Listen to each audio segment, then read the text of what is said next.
Britain could clash with the EU over a new proposed extradition treaty as trade talks resume this week.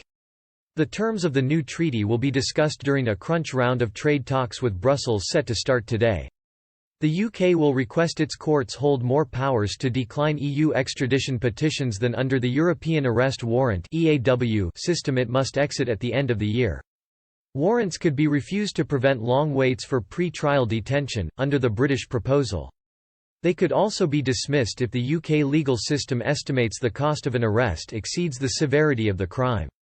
On the other hand, the European Commission demands that EU courts have the power to dismiss UK extradition requests for people facing whole life sentences unless Britain conducts a review on the punishment either on request or, at the latest, 20 years after the verdict.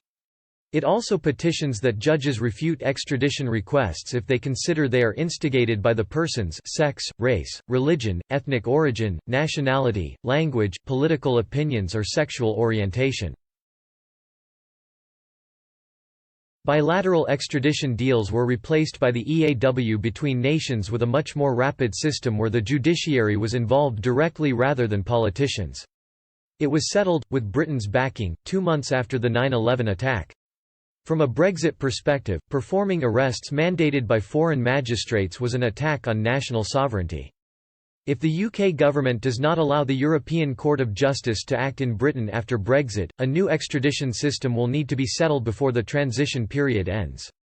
If a new system is not agreed upon before January 1, that means the UK will rely on 1956 laws for extradition, which are considerably slower. Also by December 31, the two sides must settle a trade agreement.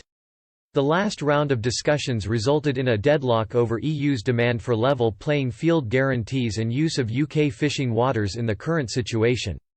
Boris Johnson will attend this last round before appearing at a June high-level meeting with EU leaders.